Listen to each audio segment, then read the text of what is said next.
Ça va être puissant. Dis à ton ami, ça va être puissant.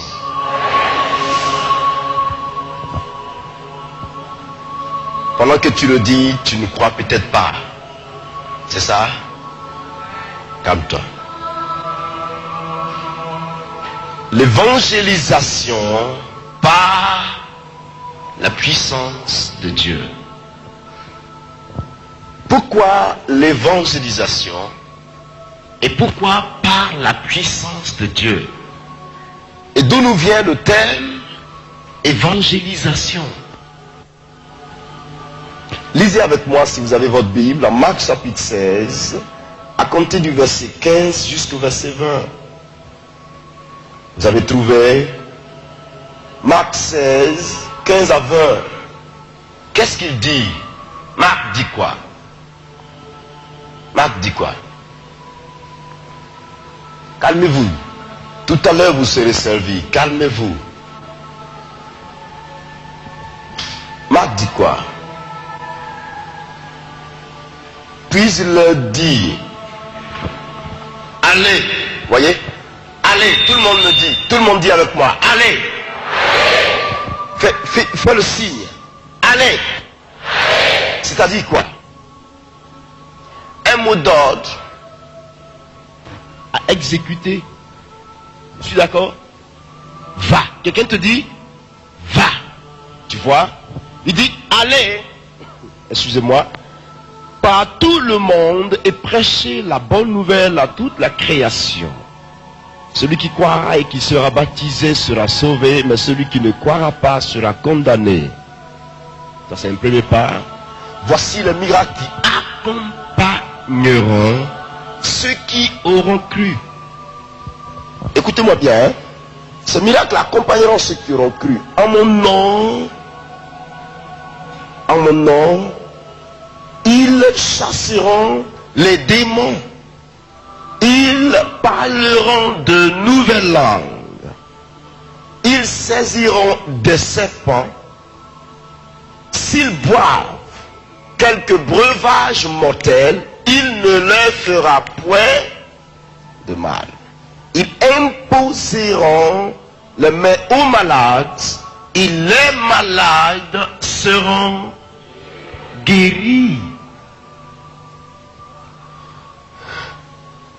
Il dit, le Seigneur après leur avoir parlé fut enlevé au ciel et il s'assit à la droite de Dieu. Et il s'en allait prêcher partout. Le Seigneur travaillait avec eux et confirmait la parole par le miracle qui les accompagnait. Les chrétiens ne croient plus au miracle. Je parie que dans cette salle, il y en a même des gens parmi nous qui ne croient pas au miracle. Ça, je vous assure. Mais si vous ne croyez pas au miracle, ça veut dire que vous ne croyez pas également en Dieu. Pourquoi? Parce que Dieu est le Dieu de miracles. Et Dieu ne fait rien par hasard. Mais Dieu se voit par la démonstration de sa parole. Dieu, la Bible dit, Dieu est esprit. Et Dieu est saint. Dieu est donc esprit saint. S'il est esprit, ce qui signifie que je n'ai pas la capacité de le voir physiquement. Je l'entends me parler par sa parole.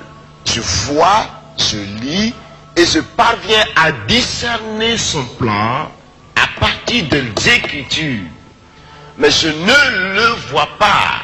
Dieu est le Dieu qui ne se voit pas, mais qui se détermine par l'accomplissement de sa volonté, parce que dans la démonstration de sa gloire, sa volonté se matérialise par le miracle parfaitement établi devant moi que je peux voir. Alléluia. Donc Dieu ne se voit pas, mais l'aboutissement de son action peut se voir. Je suis d'accord? Est-ce que je suis d'accord? Dieu, par conséquent, est le Dieu qui fait toutes choses de façon miraculeuse. miraculeuse. Et quand vous voyez dans la Bible, il n'y a rien que Dieu a réussi à accomplir, ou alors que Dieu a accompli, qui ne manque pas de sa force ni de sa puissance. Tout ce qu'il fait est miraculeux. Tout ce qu'il fait est puissant. Tout ce qu'il fait est le résultat de sa souveraineté. Tout ce qu'il fait reflète sa gloire. Je veux que tout le monde soit clair. Je veux que nous soyons d'accord. Ici en Côte d'Ivoire, il est l'heure. Vous savez mes frères, il est l'heure. Ce soir, Dieu va richement nous bénir, s'il vous plaît. Il est l'heure. Je vous dis, si vous avez votre Bible, suivez-moi. Commencez à me suivre dès maintenant. Parce que si vous ne me suivez pas maintenant, à la fin, vous ne comprendrez pas. Parce que nous allons partir en eau profonde dans cette parole aujourd'hui. Nous allons descendre dans les Écritures. Et je voudrais que vous compreniez la réalité. En effet, quand vous considérez toute la Bible, depuis l'Ancien Testament jusqu'au Nouveau, jusqu'à Malachie, il n'est pas question d'évangélisation. Non. Et ce que vous pouvez voir, par exemple, Ézéchiel 33, donne des avertissements. Dieu avertit Israël. Dieu responsabilise. Vous allez voir que Dieu utilisait toujours les prophètes pour venir soit avertir, soit réparer une certaine situation, soit révéler son plan, soit dire quelque chose à son peuple. Ça, c'est vrai. Mais vous n'avez jamais vu quelqu'un qui, de façon publique, va s'arrêter et qui commence à annoncer le royaume de Dieu et des milliers parviennent à la conversion. Ce n'était pas comme ça. La chose va rentrer en ligne de compte à partir de la personne de Jésus-Christ de Nazareth. Dans l'exercice de son ministère public, il va de lieu en lieu, il annonce le royaume des cieux, il annonce la repentance, il dit à tout le monde, parvenez au salut par la repentance, car les temps sont proches. Il convainc tout le monde à accepter le royaume des dieux. Si tu refuses, peu importe. Si tu acceptes, gloire à Dieu. Et donc Jésus continue ce travail. Et Jésus-Christ va partir maintenant. Et il appelle ses disciples et il les responsabilise. Vous voyez, allez. Il a dit, allez. Il laisse un mot d'ordre derrière lui. Jésus ne délaisse pas son peuple comme ça. Il laisse un mot d'ordre derrière lui afin que le travail qu'il avait commencé ait une suite. Écoutez-moi bien. Que le travail est une suite. Donc vous voyez, il dit, allez, faites de toute nation des disciples, faites de toute la création des disciples, ou alors annoncez la bonne nouvelle à toute la création. Ce qui signifie que toute la création est dans la nécessité d'entendre et de recevoir la bonne nouvelle. Alléluia. Est-ce que tout le monde me saisit bien?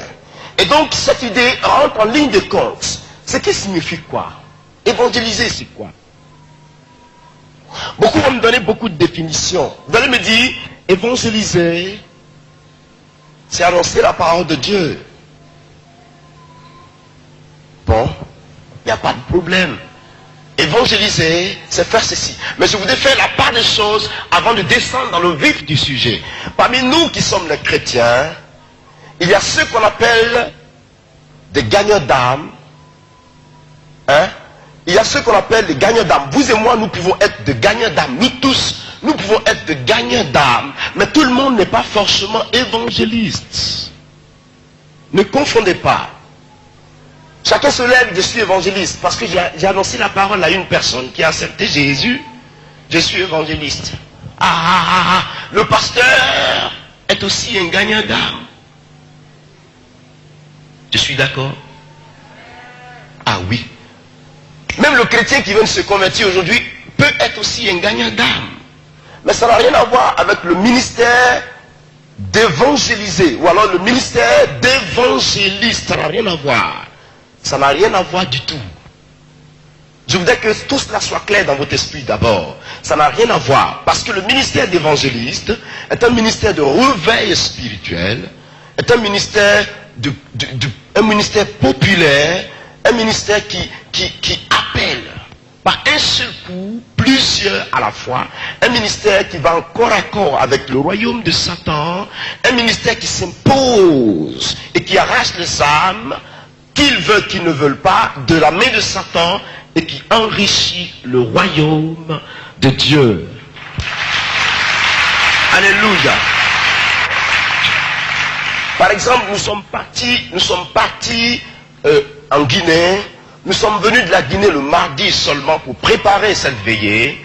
Lorsque nous sommes allés en Guinée, nous avons eu seulement une tournée et Dieu a explosé son action au point que Dieu a révélé les problèmes types, les fondements des problèmes types de la Guinée. Dieu conduit ce pays-là à accepter non seulement sa parole, parce qu'une prise de conscience générale est en train de se faire.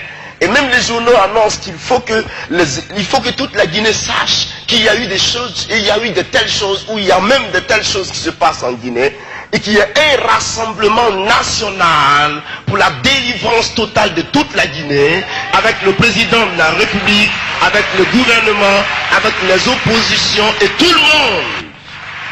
Vous voyez?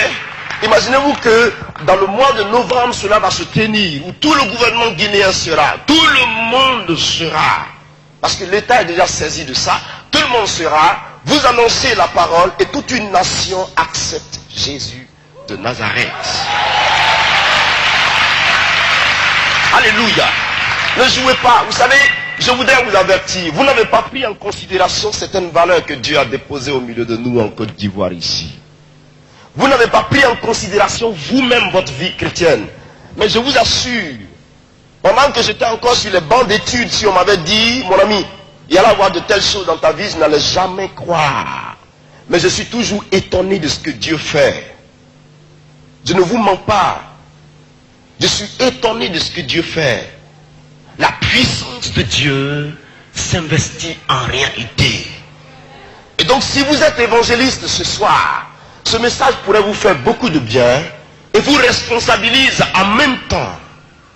Vous me comprenez? Parce que évangéliser, non seulement c'est faire des disciples dans un premier temps, annoncer la parole de Dieu dans un deuxième temps, mais évangéliser fait partie des signes des derniers temps. Vous me comprenez? Il a dit, cette parole sera annoncée par tout le monde, alors viendra la fin. L'évangélisation fait partie des signes des derniers temps. Et je voudrais vous dire quelque chose. Remarquez, le réveil spirituel mondial se prépare. Quoique Satan est en train de se manifester, Dieu prépare là quelque chose de terrible. Je vous assure, quelque chose de terrible qui va se produire dans le monde. Dieu va utiliser des jeunes gens, des hommes, des femmes disponibles dans toutes les nations.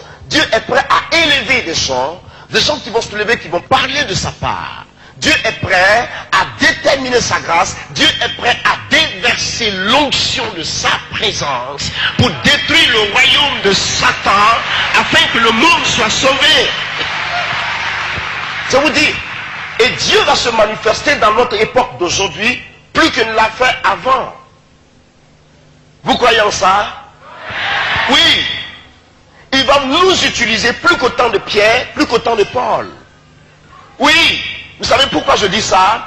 La Bible dit, avec Dieu, nous ferons des exploits. Ça veut dire quoi? Il y a eu une base, c'est-à-dire le jour de la Pentecôte, l'Esprit est descendu. Et les premières œuvres de l'Esprit, on les a vues, on les connaît, nous les lisons chaque jour dans la Bible. Or, Dieu étant le Dieu d'exploit et d'évolution, au fur et à mesure que le temps passe, il grandit son action. Ça veut dire qu'aujourd'hui, ce sera pire que hier. Vous me suivez? Apprête-toi seulement et dispose-toi. Dieu fait de toi un maillon de sa gloire.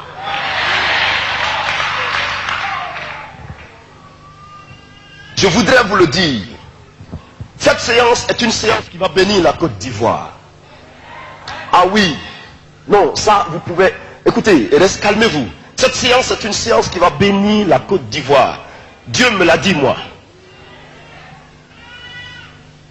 Et vous allez voir la gloire de Dieu. Je dis, vous allez voir la gloire de Dieu.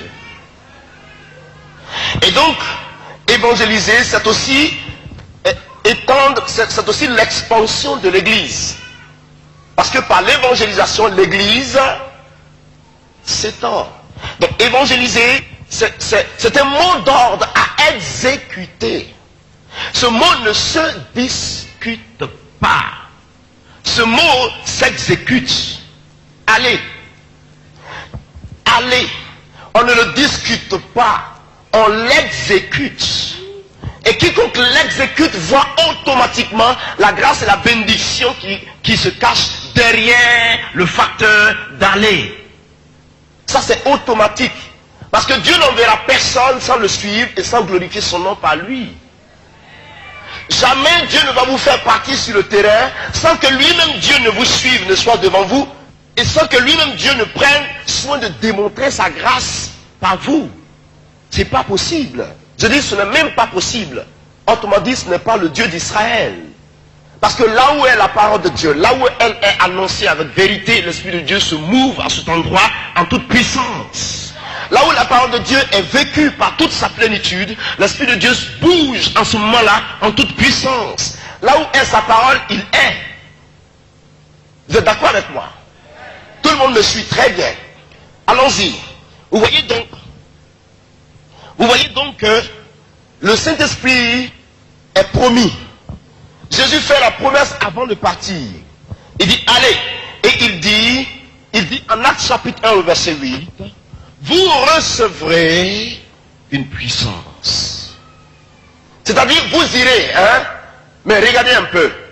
Restez un peu dans la chambre haute. Ne quittez pas la ville de Jérusalem. Ne quittez pas, mes gars. Restez là, Cachez-vous là quelque part. Restez là ensemble. Vous recevrez une puissance. Le Saint-Esprit survenant sur vous, et vous serez mes témoins. D'abord à Jérusalem, dans toute la Judée, dans la Samarie, et jusqu'aux extrémités de la terre. Or, qu'est-ce qu'il veut dire par là? Il veut dire que l'Esprit de Dieu viendrait, et l'Esprit de Dieu ferait de ceux qui le recevraient des responsables. L'Esprit de Dieu viendrait les responsabiliser. L'Esprit de Dieu viendrait se manifester à eux. Vous voyez, regardez pourquoi Jésus dit, il est avantageux pour vous que je parte vers le Père. Pourquoi? Jésus dit, il est avantageux pour vous que je parte vers le Père. Pourquoi? Parce que tant qu'il ne partait pas, le Saint-Esprit ne descendrait pas. Il fallait qu'il parte afin qu'il fasse venir l'Esprit de vérité. Et donc Jésus part et l'Esprit de Dieu descend. Alléluia. Et donc quand le Saint-Esprit descend, vous voyez ce qu'il fait? Il descend et il accomplit la puissance de l'Esprit dans la vie de chaque personne qui était dans la chambre haute. Ils reçoivent l'onction au point que un gars comme Pierre, quand vous estimez la vie de Pierre avant la Pentecôte, Pierre après la Pentecôte, vous avez en face de vous deux Pierres. Deux.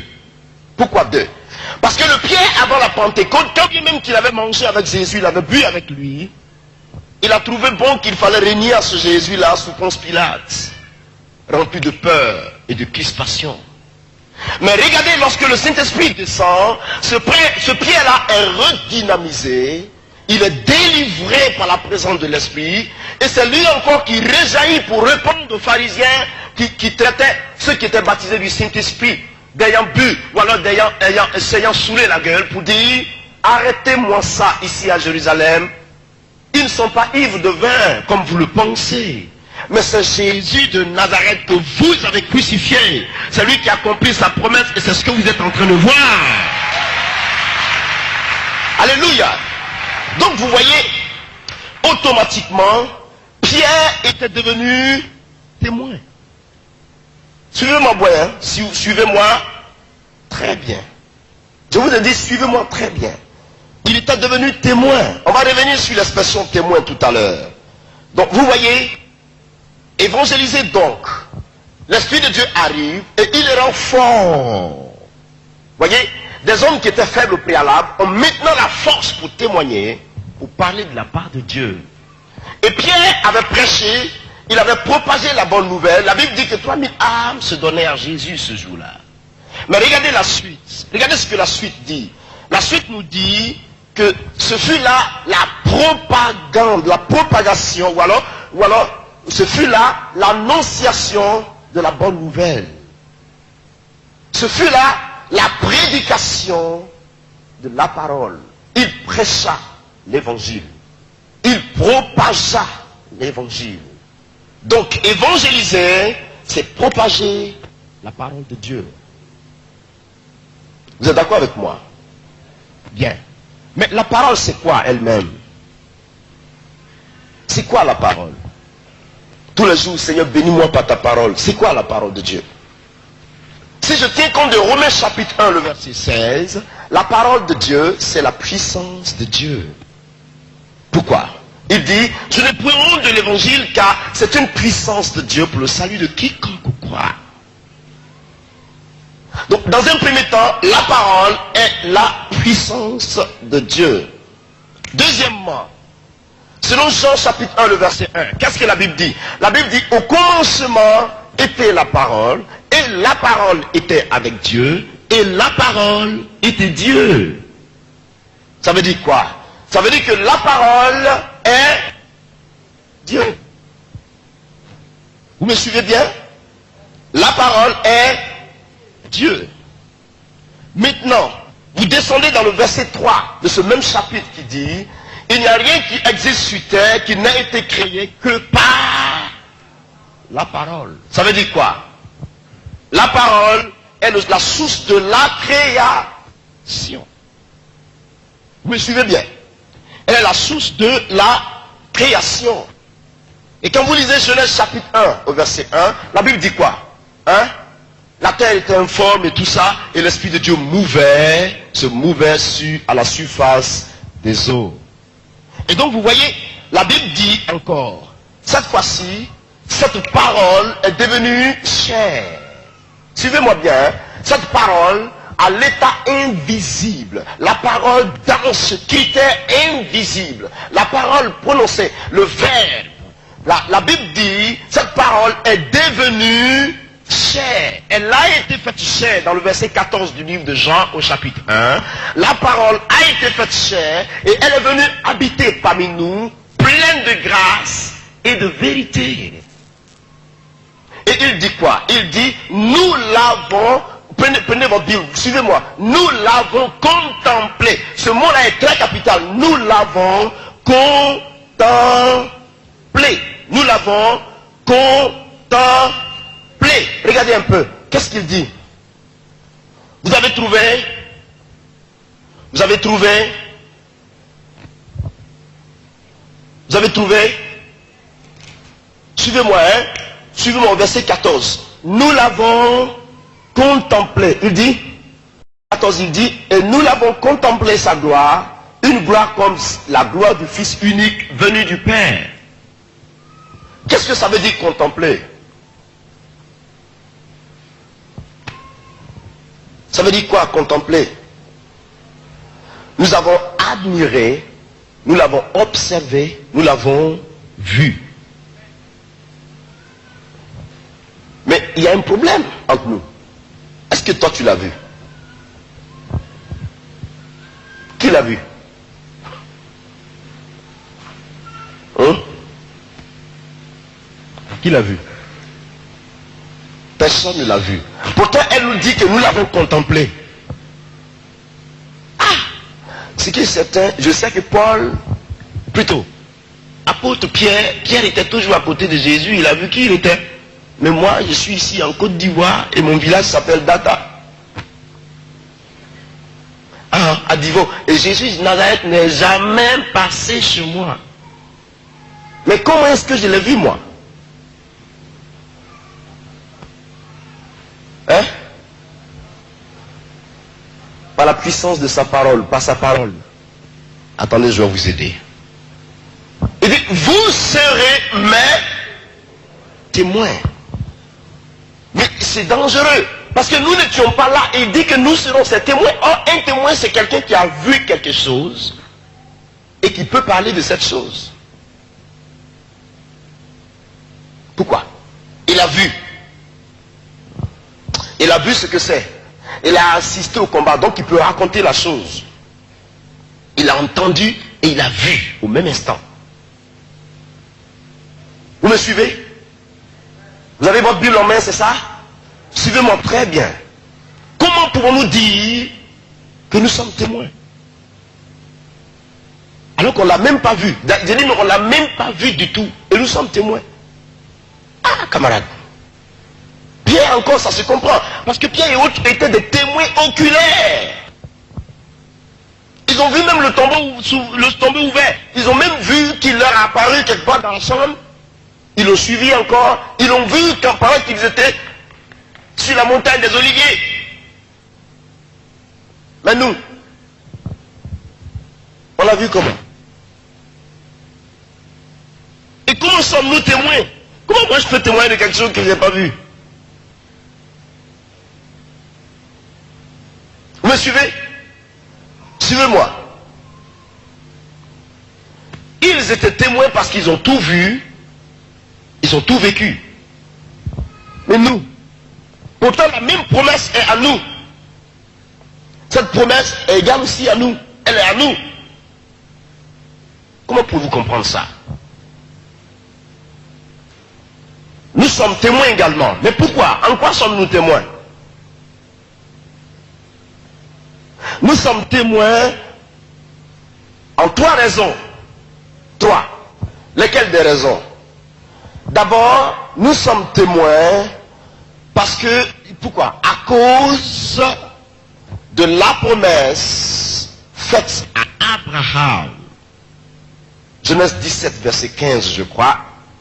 Et deuxièmement, nous sommes témoins à cause de cette promesse, plutôt, à cause de ce que la parole fait de nous des enfants de Dieu par la foi, et elle nous rend héritiers. Vous me saisissez? Nous sommes témoins à cause de ce qu'elle nous rend héritiers. Je peux vous donner des références à la maison, vous allez chercher Romains 8, 17, Galates 4, verset 7, Hébreux 1, verset 1 à 2, Jacques 2, 5. Vous pouvez voir encore Hébreux 6, verset 17. Ça va vous aider. Et troisièmement, nous sommes témoins à cause du don du Saint-Esprit. Je suis d'accord? À cause du don du Saint-Esprit. Pourquoi? Parce que le don de Dieu nous a été promis à nous. Pas à tout le monde, mais seulement à nous qui avons cru. Il est bon de mentionner ça. L'Esprit de Dieu n'est pas donné à tout le monde sur le marché. Il est donné à ceux qui ont cru. D'abord. Deuxièmement, nous sommes témoins à cause du rôle que le Saint-Esprit viendrait jouer en nous. À cause du rôle. Voyez ce qu'il dit. Voyez ce que la Bible dit de son rôle. La Bible dit que l'Esprit de vérité viendra en vous. En Jean 16, il viendra en vous. Il ne témoignera pas de lui-même, mais il prendra de ce qui est à moi Jésus et il vous l'annoncera. Voyez? Donc l'Esprit de Dieu lui-même viendra témoigner en nous. Ça veut dire que nous allons figurer et lui va parler. Un autre aspect que je voudrais signifier, parce que l'évangile ne se prêche que par le Saint-Esprit. Est-ce que tout le monde me saisit? La Bible dit quoi? Nul ne peut dire que Jésus est Seigneur si ce n'est par le Saint-Esprit. Et la Bible dit quoi? En Luc chapitre 6, le verset 45, il dit quoi? C'est de la bouche, de l'abondance du cœur que la bouche parle. Pourquoi? Quand je recevrai le Saint-Esprit, quand je serai rempli de l'Esprit de Dieu, il n'y a que l'Esprit de Dieu qui parlerait au travers de moi. Quand vous voyez quelqu'un rempli d'un esprit de sorcellerie, il n'y a que la sorcellerie qui va démontrer. Ah oui, quand vous voyez quelqu'un qui est rempli d'un esprit d'impudicité, vous ne verrez que l'impudicité se manifester au travers de lui. Donc l'esprit qui t'anime, c'est lui qui va te manipuler. C'est lui qui va t'utiliser. Ça veut dire que si je suis rempli du Saint-Esprit, alors les choses de Dieu se manifesteront. On est d'accord? C'est de l'abondance du cœur que la bouche. Vous me suivez très bien. Ce qui démontre qu'il est important et de façon impérative que chaque chrétien recherche la plénitude de l'esprit. Dis à ton ami, recherche la plénitude de l'esprit, s'il te plaît.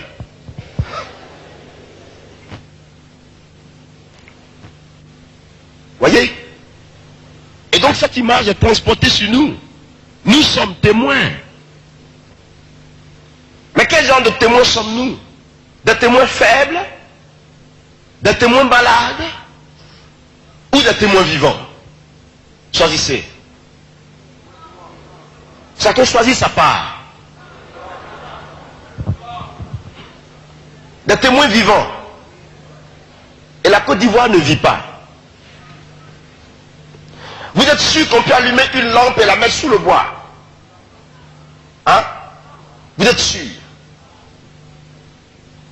On ne peut pas cacher la gloire de Dieu. On ne peut pas cacher la puissance de Dieu. On ne peut pas cacher l'onction du Saint-Esprit. Et je vous dis la vérité, mes amis, nous avons besoin de la puissance de l'Esprit pour conduire le monde à accepter Jésus de Nazareth. Je voudrais vous dire une chose. Je rentre dans le vif du sujet. Le temps des commentaires est révolu. Le temps du lapsisme est révolu. Le temps du mutisme est passé. Le temps des discussions est passé. Le temps des palabres est passé. Le temps de se battre est révolu. Nous sommes à l'époque de la puissance de Dieu. Et Dieu veut se manifester dans cette nation. Jésus veut prendre le contrôle. Il veut se déclarer. Et Dieu est prêt à déverser sa puissance sur la vie de quiconque est disposé. Et cette nuit, vous verrez la puissance de Dieu vous remplir. Je dis ce soir. Ça suffit. Ça suffit.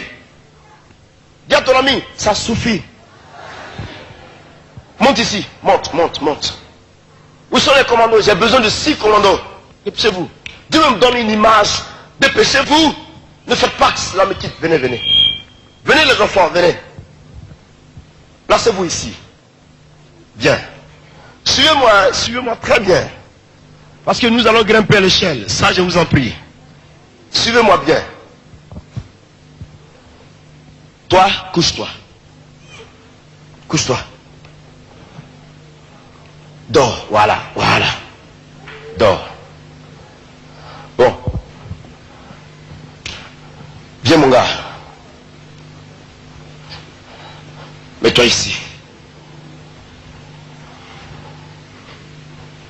Viens. Mets-toi en face de lui. Vous deux restez face à face. Viens. Toi viens par là. Mets-toi en position de course, comme quelqu'un qui va courir. Vous deux venez. Mettez-vous derrière lui en position de course, comme quelqu'un qui va courir. Mais votre main est comme ça. Ça veut dire que vous voulez le tuer. Hein? Le sang de Jésus vous couvre. Hein? Mais une image est dans mon esprit que je voudrais révéler aux Ivoiriens aujourd'hui. Il est en position de course. Vous aussi vous êtes en position de course, mais armé. Maintenant, forme un coup de poing. Toi aussi forme un coup de poing. Et l'autre dit, tu es mauvais. L'autre dit, tu es mauvais. Tu n'es pas bon. Je vais te taper. Parle aussi. Dis la même chose.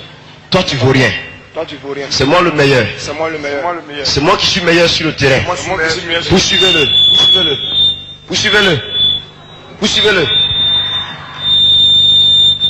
Vous voyez ces images-là? Vous voyez ces images? Une église poursuit l'autre. 2 églises poursuivent l'autre pour le tuer. Et deux églises se battent et se divisent entre elles pendant que le monde meurt à côté.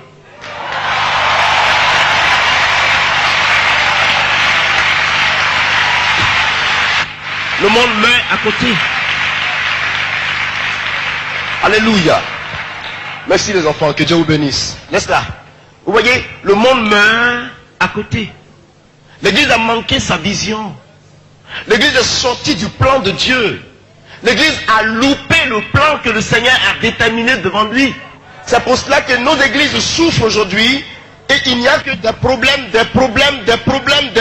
dans nos églises. Alors qu'au temps primitif, lorsque Pierre et les autres se réunissaient, qu'un malade vienne parmi eux, ils n'étaient seulement qu'en train de louer le Seigneur, et Dieu prenait soin de guérir les malades, Dieu prenait soin de délivrer la vie. Mais nous avons perdu la vision de Dieu. Nous sommes dans nos palabres, nos problèmes de jalousie.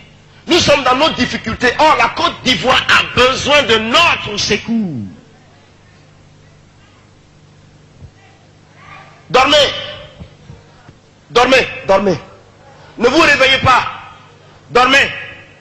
Satan guette notre pays pour l'enflammer. Satan guette le pays pour le brûler. Vous ne savez pas. Vous ne savez pas. Satan guette le pays pour le détruire. Et vous avez reçu la puissance de Dieu. Et vous dormez. Et vous savez vous battre. Et les églises savent s'insulter. Si le terrain, c'est moi qui suis le meilleur. C'est moi qui ai l'onction. C'est nous qui avons les meilleurs enseignements. Ou ceux-là, c'est des possédés. Mais vous n'avez jamais délivré ceux que vous dites qui sont possédés. Qui est possédé alors? Arrêtez ça. Arrêtez ça. Nous sommes en face d'une nation qui a besoin de notre secours. Nous sommes en face d'une nation qui est notre pays et que Satan ne doit pas réussir à nous arracher. Nous sommes en face d'une nation que Dieu a choisie parce que Dieu veut élever des puissants serviteurs, de puissantes servantes dans ce pays. Je vous dis la vérité. Dieu veut élever. Dieu est prêt à agir. Mais l'église n'a pas compris le plan de Dieu. L'église s'est mise à se frapper. Pendant que vous vous battez, qui a le temps d'aller évangéliser? Pendant que vous vous querellez, la jalousie parmi vous, qui a le temps d'aller penser à un malade qui dort à l'hôpital? On a des parents qui souffrent, qui sont à l'hôpital en ce moment. Personne pour penser à cela. Mais quand il est question de discuter, que celui-là est possédé, il est magicien, il est ceci, ça c'est à la seconde près, tout le pays saura. Mais voici l'Esprit de Dieu, voici ce qu'il fait. Vous savez, lorsque Dieu dénonce un fait, Dieu ne suspend pas sa main. Quand Dieu dénonce un fait, Dieu propose à la fois la solution. Donc quand quelqu'un est possédé, que Dieu l'a dénoncé, Dieu va jusqu'à sa délivrance complète. Mais toi qui dénonces les autres qui étant possédés tous les jours, pourquoi tu ne vas pas les délivrer? Et toi qui es sauvé, qu'est-ce que tu fais de ton salut? Ceux-là ne sont-ils pas des âmes qui ont besoin aussi de rentrer dans le royaume de Dieu? Arrêtez. Ne détruisez pas l'image de la vie chrétienne. Dieu ne s'attend pas à ces choses. Dieu s'attend à un peuple qui va se lever, à un peuple qui va dire, nous voici. Nous voici, Seigneur. Tu as cherché, tu nous as trouvés. Nous voici. Nous voulons aller de l'avant. Nous voulons marcher sur les œuvres de Satan. Nous voulons marcher contre la puissance de Satan. Alléluia. Voici ce que Dieu veut. Il cherche un homme, il cherche une femme. Il cherche une seule personne qui va se démarquer. Il cherche une seule personne qui va se lever pour dire, Seigneur, me voici. Les nations peuvent être guéries. Les nations peuvent se réveiller. Le temps est proche. La Bible dit, rachetez le temps car les temps sont mauvais. Côte d'Ivoire, je suis venu t'avertir ce soir. Le diable rôde autour de toi pour te casser la vie tranquille. S'il te plaît, ça suffit à Satan. Parce que lorsque nous marchons, revêtus de la puissance de Dieu, Satan sait que ces hommes qui arrivent là, ils font peur. Laissez-les passer, laissez-les passer. Et nous marchons sur les œuvres du diable.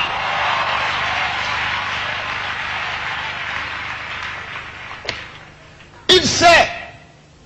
Cette nuit nous sommes ici, le diable est au courant de cela. Et il gémit de froid. Pendant qu'il ne fait pas froid. Je vous dis la vérité. Le monde entier est en train de se réveiller. Vous allez en Corée, il y a un réveil puissant sur la Corée. Vous allez aux États-Unis, un réveil est instauré sur les États-Unis. Vous allez même tout près en France. Dieu est en train de faire lever la France. La France que tout le monde croyait incrédule. On m'a donné un témoignage tout à l'heure à 20h. Que quelque chose de terrible se passe en France. terrible se passe en France. Je dis, qu'est-ce qui se passe? On me dit, tout le monde réclame que tu arrives ici, dardard. Parce que tu as allumé un feu ici, qui embrase tout le monde, même dans les rues, même dans le métro.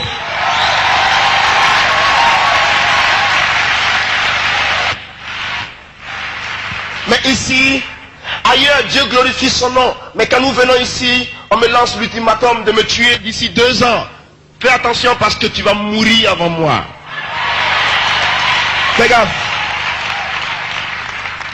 Votre ultimatum que vous m'avez lancé, laissez-moi vous dire une chose. Je n'ai même pas encore accompli ce pour lequel Dieu m'a appelé. Et tant que la volonté de Dieu ne sera pas finie de s'accomplir, personne ne pourra me mettre la main là-dessus. Personne. Je voudrais dire une chose. Je suis aussi citoyen de la Côte d'Ivoire. Je mérite aussi de vivre. Et je mérite d'être aussi en bénédiction pour ma nation. Donc calmez-vous. Parce que le tout premier qui va se lever, qui que tu sois, tu vas au tombeau et nous prêchons l'évangile pour aller en avant.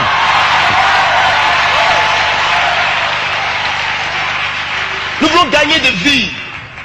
Une nation comme la Côte d'Ivoire est une nation très bénie dans la sous-région ici.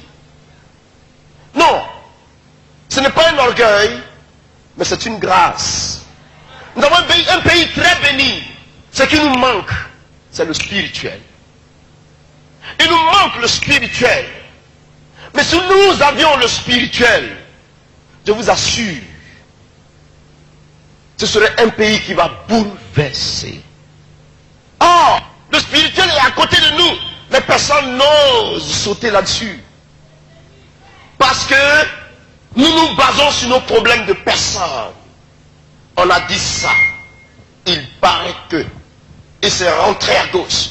Et c'est sorti à droite. Et le diable est arrêté. Il se moque. Il dit qu'ils sont spirituels. Regardez-les. Je les ai cognés entre eux. Et Satan nous détruit. Moi, je voudrais vous dire une chose.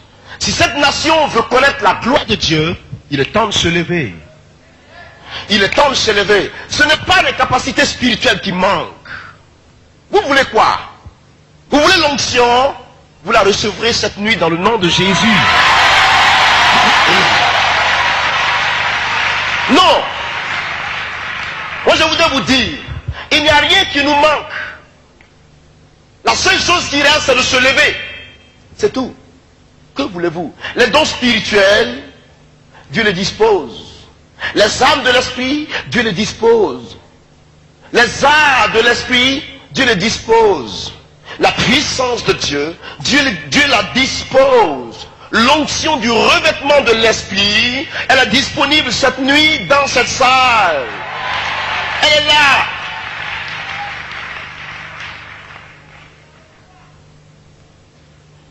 Je suis clair. Je suis clair. Je pleure quand je vois des pays qui s'élèvent et la Côte d'Ivoire s'endort pendant que des hommes puissants et des femmes puissantes sont assises. Ils sont assis. Mon Dieu, mon roi. My God. Jusqu'à quand cette nation comprendra que Dieu l'a choisie? Nous avons tout. Il ne nous manque rien à manger. Nous avons tout. Dieu a tout donné, ce que vous n'avez pas ailleurs. Mais Dieu attend une chose. Il faut que nous soyons une marque pour notre génération. Mon ami, tu dois être une marque, une référence pour ta génération.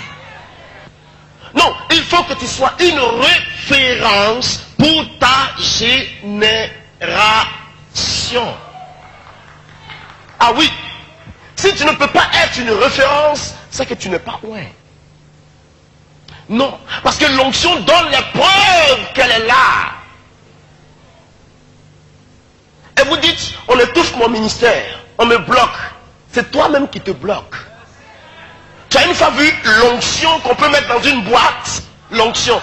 L'onction. C'est que ce n'est pas l'onction de Dieu. Vous pouvez emboîter l'onction du Saint-Esprit, vous. Pendant que tu cherches à coincer l'onction de ce côté, l'onction opère une résurrection de l'autre côté. Pendant que tu cherches à bloquer ce côté-là, il y a un malade qui est guéri de ce côté. Pendant que tu veux faire ceci, elle passe ici. On ne peut pas l'arrêter. Notre pays souffre. On m'a appelé ce soir à 20h. Il y a un miracle publiquement qui s'est opéré à Paris. La sœur, Pasteur Mao, la jeune dame, je ne sais pas si vous étiez là cette nuit-là. La jeune dame qui est venue, j'étais en train d'enseigner pour dire aux Parisiens, lorsque l'onction est sur ta vie, tu n'as pas besoin d'efforts pour que les miracles de guérison s'opèrent. Et une sœur s'approche, elle était de thé noir qui est venue au milieu, elle avait le sida. Vous voyez? Et donc l'expérience a été faite sur elle. Elle est tombée. Quand elle s'est relevée, elle a témoigné que je ressens la force et tout ça. On m'a appelé à 20h. On m'a dit que la fille est partie parce que je lui avais dit sur la scène, le même médecin qui t'avait fait le diagnostic. Et voilà, voici ce qu'il va te dire. Je n'ai jamais vu ça et ça n'a jamais existé. D'où viens-tu? La fille s'en va. Pasteur, la fille s'en va, le médecin lui dit exactement la même chose parce que le sida a disparu de son corps.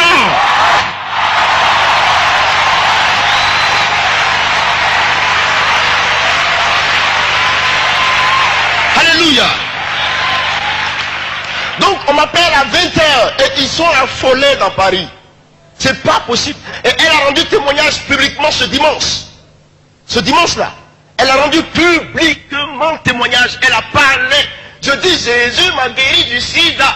Jésus, vous étiez tous ici quand Jésus m'a guéri. Ils étaient affolés quand ils m'en parlaient. On me dit, regarde, il faut que tu arrives ici pour l'école du ministère. Je dis, pas question, ce soir je vais prêcher. Laissez-moi. C'est vous seuls qui connaissez les bonnes choses.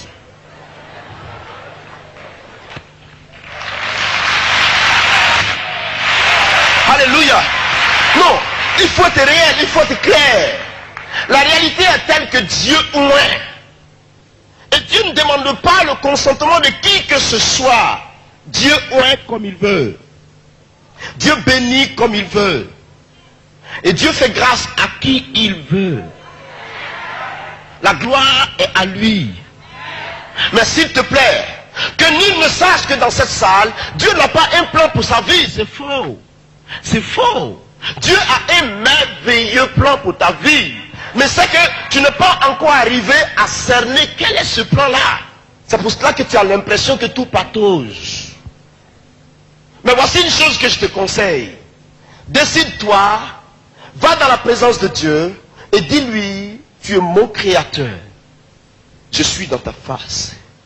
Révèle-moi le plan de ma vie et ce que tu veux que je fasse. Tu vas voir. Voici la question qu'il ne faut pas poser à Dieu, c'est elle. Dès que tu lui demandes ça, Dieu se manifestera quelles que soient les circonstances pour te montrer exactement le plan de ta vie.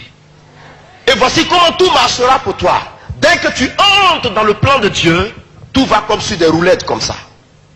Parce que ce n'est pas par la force, ce n'est ni par la puissance, mais c'est par mon esprit, dit le Seigneur.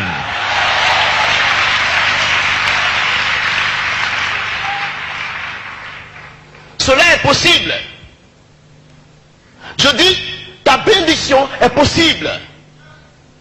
Ah oui, Satan ne peut pas arrêter le plan de Dieu pour toi. Il ne peut pas, je dis, il ne peut pas. Satan se présente comme un serpent dont on a coupé le cou et la queue balance.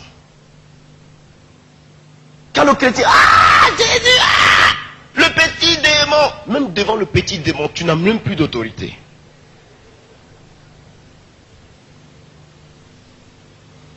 Mes amis, Dieu veut nous oindre. L'onction est dans ce pays. Je ne vous mens pas. L'onction est en Côte d'Ivoire. Je ne vous mens pas. Dieu a disposé l'onction pour ce pays. Quand nous évangéliserons, Il faut que les signes et les prodiges accompagnent la parole qui sort de notre bouche. Pourquoi? Ceux qui disent qu'ils ne croient pas au miracle, laissez-moi vous dire que le miracle donne toujours l'occasion à certaines personnes de se convertir. Dans un premier temps, le miracle fait édifier notre foi, fait grandir la foi. Le miracle est la gloire manifestée de Dieu, démontrée devant les hommes. Pour qui veut voir, pour qui veut entendre, pour qui veut sentir, pour qui veut toucher. Le miracle est la puissance de Dieu démontrée. Le miracle est nécessaire pour la vie de chaque personne d'entre nous. Le miracle de Dieu est tout juste à côté de celui qui espère en Dieu. Le miracle est possible encore aujourd'hui. Si le miracle n'existe plus, alors Jésus n'existe plus. Pourquoi? Parce que Jésus lui-même est un miracle parfait de Dieu. Ah oui. Ah oui. Ah oui. Ah oui. Suivez Jésus. Regardez. Je vais vous le démontrer à partir des Écritures. L'ange arrive, il dit à la fille, tu es bénie. Ah, quelle est cette salutation ce matin? Il dit, je te salue. Oh, on ne m'a jamais salué comme ça de trêve, de bonheur. Qui rentre et qui me salue? N'aie pas peur, c'est moi l'ange Gabriel, Dieu m'a envoyé. Ah, ange Gabriel. Il dit, ne t'inquiète pas. Le Très-Haut viendra sur toi. La puissance de son nom te couvrira. Il touchera ta bassesse. C'est pour cela que le saint enfant que tu porteras dans ton sein sera appelé le Fils de Dieu. Parce que l'Esprit viendra le concevoir dans ton sein. Il dit quoi? Le Très-Haut te couvrira de son ombre. C'est quoi l'ombre du Très-Haut? C'est l'onction du Saint-Esprit. C'est l'onction. C'est l'onction. Il te couvrira. Te couvrira. L'onction viendra sur toi. Et l'Esprit concevra un tout bébé dans ton sein. Ce bébé-là, tu l'appelleras Jésus. Vous comprenez? Écoutez-moi bien. Hein? La fille est vierge. Et ce qui est important, c'est que Joseph remarque que Marie m'a trompé. Non. Ça, Marie m'a trompé. Marie n'est pas claire. Marie m'a trompé. Aïe. Marie m'a trompé. Ah bon? Donc Joseph décide dans son cœur de se séparer d'elle, secrètement. Je ne suis pas allé avec une femme, elle est enceinte. Ça veut dire quoi ça? Elle m'a trompé. Oh, l'Esprit de Dieu venait d'opérer le miracle. Jésus va naître du sein d'une femme vierge. Vous avez vu ça une fois dans le monde? C'est pas un miracle de Dieu?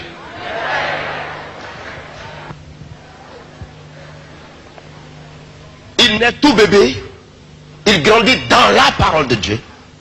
Il obéit à la parole pas à pas jusqu'à la fin. Il est crucifié. Il meurt. Il est enterré. Et le troisième jour, il revient de la tombe.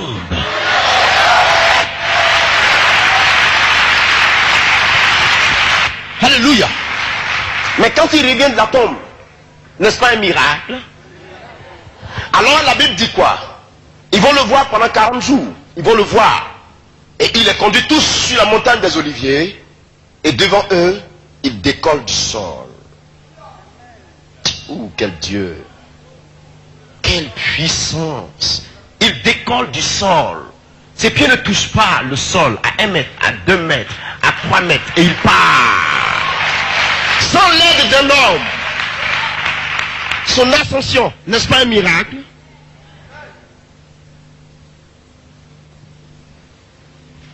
N'est-ce pas un miracle? Si le miracle de Dieu n'existe plus, ça veut dire que toi aussi tu n'existes plus. Ah oui, pourquoi? Parce que qui est intelligent pour savoir que c'est là qu'il fallait placer mon œil? Qui est intelligent sur cette terre pour savoir que le pied devait se mettre ici, il allait jouer un rôle important? Qui est intelligent sur cette terre pour positionner chaque cheveu à sa place? Savez-vous que chaque grain de cheveu a son rôle qu'il joue à sa place? La Bible dit quoi? Qui est le conseiller de Dieu? Qui lui a donné ce conseil afin que nous puissions bénéficier en retour? Qui lui a donné cette sagesse? Regarde ta morphologie. Regarde comment tu es beau. Regarde. Regarde toi-même. Tu t'es créé toi-même. Tu sais te créer. Respire, je vais voir. Tu as respiré, non? D'où vient l'air? D'où cela vient? La physique, la métaphysique ne saurait me déterminer cette action. Dans tous les cas, la Bible dit, le vent souffle. On ne sait d'où il vient. On ne sait où il va. Mais il souffle. Il en est de même pour l'esprit. Quand tu as respiré, tu n'es pas satisfait. Qui est sage pour créer le système respiratoire comme ça? Les narines aspirent, les fosses nasales, je ne sais pas moi, prennent la chose, conduisent d'un côté, ça tourne ici, et ton âme vit, ton âme marche.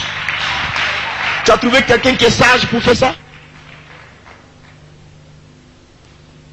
Tu es un miracle de Dieu.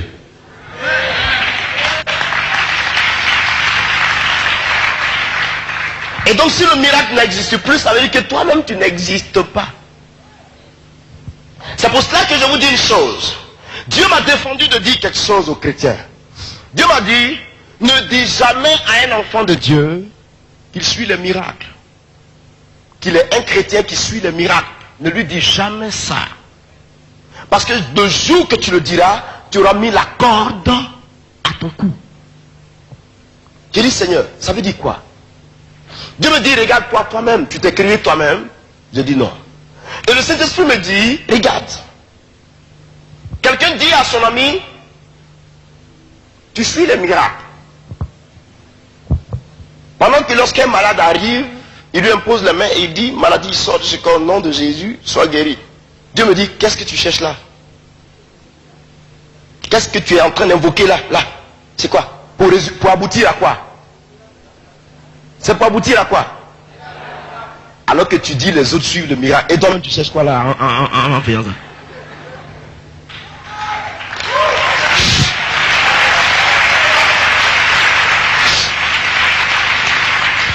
Et beaucoup d'hommes de Dieu ignorent ces choses et se condamnent.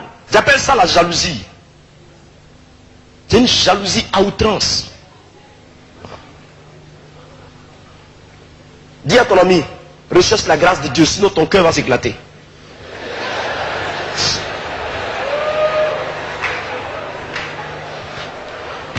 Parce qu'il faut sortir de cette rivalité. Nos parents meurent, mes amis. Ils meurent. Sérieusement, ils meurent. Je parie que beaucoup de nous détiennent des dons puissants de guérison et de miracles parmi nous ce soir. Ça, je parie. Mais vous n'avez jamais osé vous lever pour ordonner à une maladie de quitter un corps. Jamais. Parce que non, on dira que moi ceci. Voici comment vous tuez la grâce de Dieu dans vos vies. Mais le don de Dieu, plus il s'exerce, plus il prend de l'ampleur. Plus il s'exerce, plus il prend de l'ampleur. Qu'est-ce qui vous manque? Dites à Dieu, vous voulez quoi ce soir? Dites-le. Cette nuit, vous voulez quoi? Abidjan veut quoi cette nuit? La Côte d'Ivoire veut quoi cette nuit?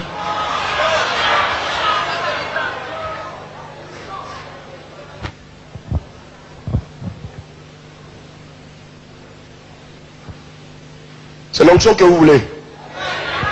L'onction que vous combattez vous-même, vous la voulez encore.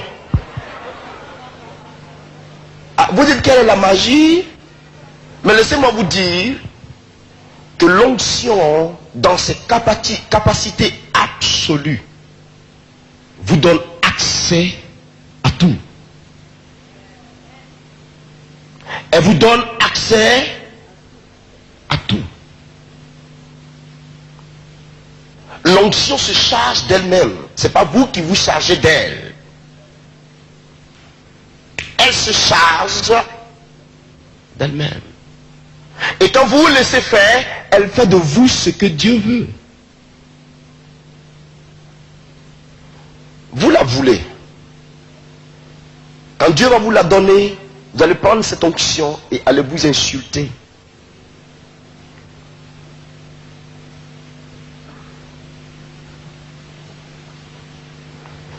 Y a-t-il un malade quelque part là?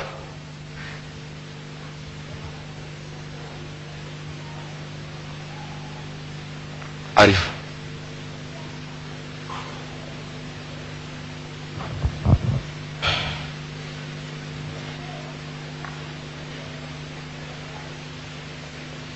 Monte ici.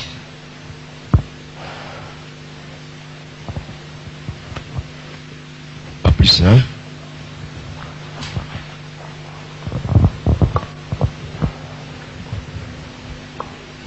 Pas plus, hein? Nous sommes d'accord? Je vais vous faire comprendre quelque chose. Nous sommes d'accord, mon ami? Hein? Sommes-nous d'accord? Mets-toi à genoux. Monte les malades qui sont là. Ils sont combien? 2, 3. Que le nombre ne s'augmente plus, hein?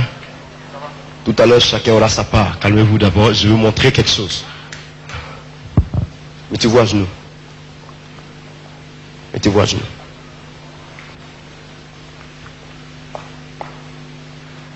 Vous êtes malade. Vous avez reçu la puissance de Dieu. Et il y a comme ça des malades dans notre pays. Dieu ne descendra jamais du ciel pour venir dire, moi je suis venu guérir les malades. Jamais. Mais de tous les temps, Dieu a toujours utilisé des hommes comme vous et moi. Des femmes comme vous. Des personnes comme vous et moi. Ce n'est pas mystique. Ce n'est pas non plus sorcier. C'est une question de la puissance de Dieu qui agit. C'est une question que vous figurez et Dieu démontre lui-même sa gloire. Vous croyez seulement, c'est tout ce que Dieu vous demande. Qu'est-ce que tu veux faire d'elle?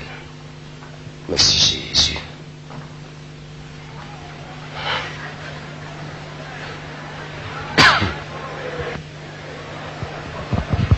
Vous voyez cette soeur? Je lui dis par exemple, touche l'endroit où tu as mal, que chacun mette la main là où il a mal. La Bible me dit, ma Bible, elle dit, voici les miracles qui accompagneront ceux qui auront cru. Ai-je cru, oui ou non? J'ai cru. Il va de soi que ces signes m'accompagnent. Il n'y a rien à dire. Ça ne se discute pas. Ça s'exécute. C'est tout. Un point, un trait. On n'a pas demandé la vie de quelqu'un. Il a dit c'est ça, c'est ça. Et je dis à cette femme, c'est toi-même qui l'as dit, Jésus. Guéris son ventre. Et que le mal disparaisse. Protège-la, protège-la. Guéris-le. C'est toi-même qui l'as dit. Et que son mal disparaisse. Au nom de Jésus. Protège-le, protège-le. Oh, il y a un miracle puissant dans le corps de cet homme. Oh, quelle présence de Dieu. Seigneur, toi-même tu as dit, alors fais-le. Père, toi-même tu as dit, alors fais-le. Jésus, toi-même tu as dit, alors fais-le.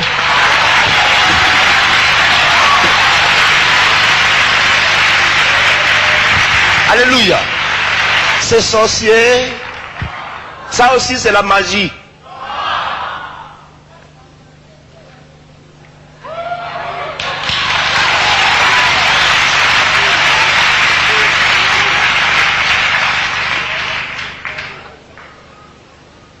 Mettez-vous dans la parole. C'est pas la peine de se faire des parades. Jusqu'à quand la Côte d'Ivoire va comprendre? Quand nous évangélisons par la puissance de Dieu, démontrons que Jésus est avec nous. Quand vous prêchez que Jésus guérit, il doit guérir. Quand vous prêchez que Jésus délivre, il doit délivrer. Quand vous prêchez que Jésus sauve, il doit sauver. Quand vous prêchez que Jésus est bon, nous devons voir sa bonté. Quand vous prêchez que Jésus oint, il doit oindre.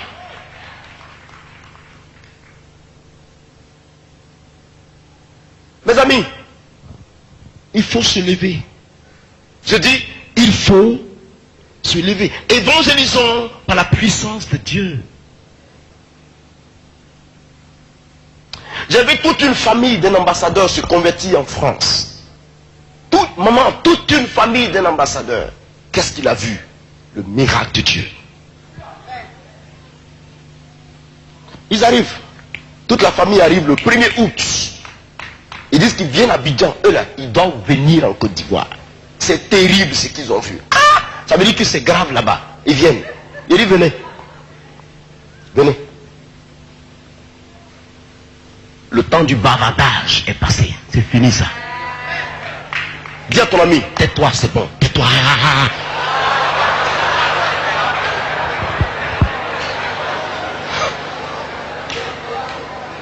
En quoi ton Jésus sera-t-il Seigneur si tu ne donnes pas les preuves qu'il est capable? Nous prêchons un Dieu mort ou nous prêchons un Dieu vivant? Alors, si nous prêchons un Dieu vivant, on doit le voir vivement à l'œuvre. Vivement. Sa vie doit être communiquée. La Bible dit que nous n'avons pas reçu un Dieu mort, un Dieu timide, tiède, on ne lui a rien dit, il tremble. Mais nous avons reçu un Dieu puissant, un Dieu vivant, un Dieu glorieux, un Dieu de force. Si nous passons dans un endroit, l'Esprit de Dieu donne les marques et les signes que quelqu'un de sa gloire est passé. C'est ça. Ça va? Ça va? Lève-toi. Ça va? Tu veux la puissance de Dieu? Elle vient sur toi. Maintenant, l'Esprit de Dieu est capable de vous utiliser au-delà même de ce que vous pensez. Oui. Je dis oui. Vous ne vous attendez pas à son action en ce moment précis, mais il le démontre. Et vous-même qui l'utilisez, vous êtes étonné. Ce qui prouve que ce n'est pas de vous. Dieu nous bat sur le terrain chaque jour. Qu'est-ce qui vous manque? Qu'est-ce qui vous manque, Ivoirien? Mes frères, il manque quoi? Qu'est-ce que Dieu n'a pas encore donné? Pendant que nous sommes assis, le gouvernement a des problèmes. L'État a des difficultés. Satan veut déchirer notre nation. Personne ne se lève, ça dort. Personne ne prie. Dieu regarde, personne n'est à la brèche. Nul peut se lever pour dire Jésus est Seigneur. Ne vous battez pas. La Bible est sincère. Je vous dis la vérité. Dieu nous demandera son sang. La prostitution s'étend. Vous allez à la rue Princesse. Vous allez à la rue Serpente de je ne sais où là.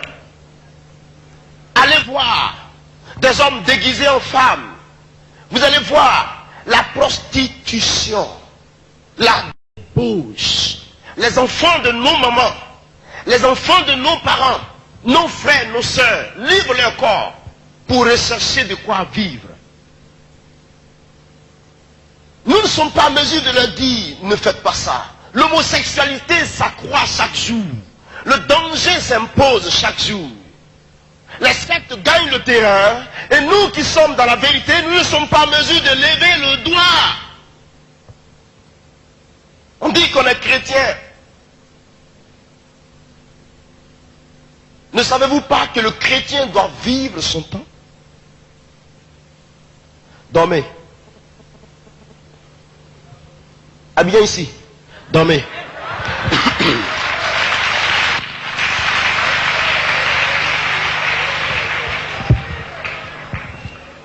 Je vous dis la vérité, mes frères. Il faut se lever. Il faut se lever. L'apôtre Paul a dit quoi? 1 Corinthiens chapitre 1, le verset 18. La prédication de la croix est folie pour ceux qui périssent, mais pour nous qui sommes sauvés, elle est une puissance de Dieu. Il dit, Corinthiens, je viens parmi vous, si telle est la volonté de Dieu, et je verrai le degré de la puissance de votre philosophie, ou alors le degré de votre science, de votre raisonnement. Car je vous dis d'avance que le royaume de Dieu ne consiste pas en parole, mais en puissance. Il faut démontrer la puissance de Dieu. Il faut la démontrer. Il faut la démontrer. Il faut la démontrer. C'est l'heure. Ce n'est pas demain, c'est aujourd'hui. Vis ton temps par l'esprit. Nous marchons par l'esprit. Nous parlons par l'esprit. Nous adorons par l'esprit. Nous chantons par l'esprit. Nous louons par l'esprit. Nous prêchons par l'esprit. Nous prions par l'esprit. Nous bénissons par l'esprit. Cherche. Ton temps est arrivé. Ton temps est arrivé.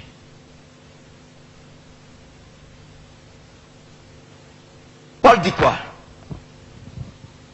Si quelqu'un est persuadé qu'il est de Christ, ça c'est bon. Mais qu'il sache aussi que nous aussi, nous sommes de Christ. C'est pas clair? Parce que ici en Côte d'Ivoire, quand c'est nous, c'est de Dieu. Mais quand c'est l'autre, ah ça c'est un démon, ça ce n'est pas de Dieu. Nous là, alors c'est que c'est de Dieu. Mais quand c'est l'autre, c'est pas de Dieu. Satan est le seul qui se manifeste en Côte d'Ivoire ici. Dieu n'existe pas, c'est ça. Hein? Et le diable est plus fort que Dieu. Vous cachez derrière ce raisonnement pour tuer les dons de Dieu qui sont en vous. Pour ne rien faire pour l'avancement du royaume de Dieu. Sortez de votre cachette. Je dis sortez de votre cachette. Dieu veut vous voir à nu, devant lui, devant sa face. Sortez, sortez, oh, sortez. Sors de ta cachette.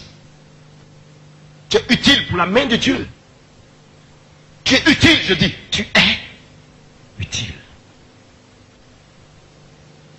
Toi et moi, on ne jouera pas le même rôle. Mais tu as ton utilité. Tu as ton utilité.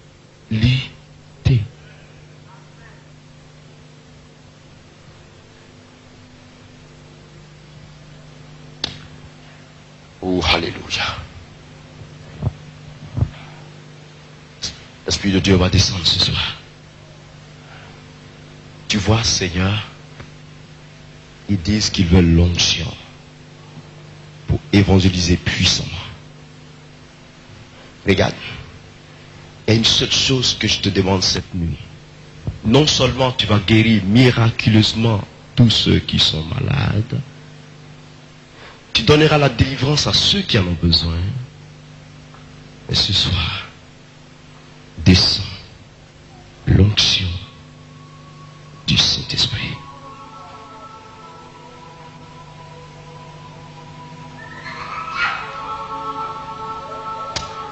Tu sais, mon Dieu, il y a une chose que j'aime chez toi, c'est ta fidélité. Tu sais, elle est tellement parfaite. Elle est si parfaite que ce soir, je n'ose même pas douter d'un seul point. Je crois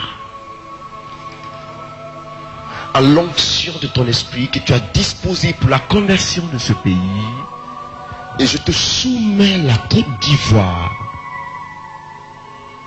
Et je prie que dès ce soir,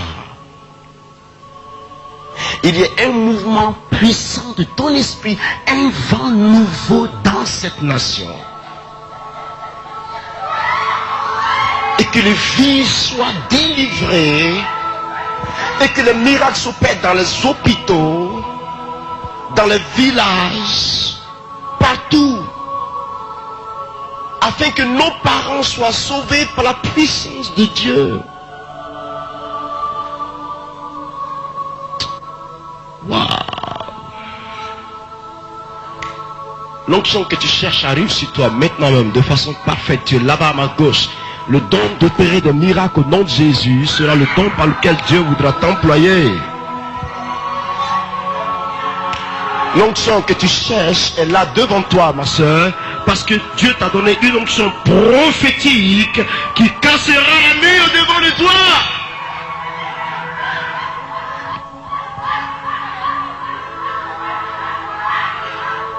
La puissance de l'esprit que tu cherches depuis fort. Le don d'opérer des miracles au nom de Jésus que tu cherches depuis fort. Voici la réalité de ce don aujourd'hui sur toi, mon ami qui est assis là-bas. Parce que Dieu t'attend. Il t'attend. Il t'attend.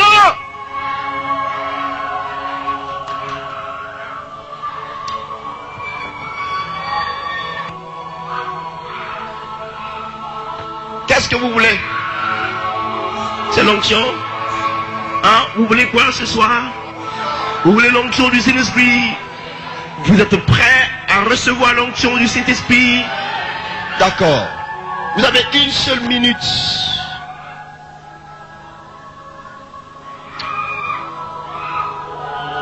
Ouh, quelle présence!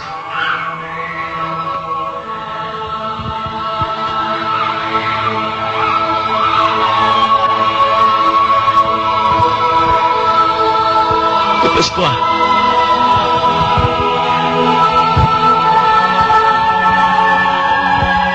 Qu'est-ce que vous voulez? Qu'est-ce que vous voulez?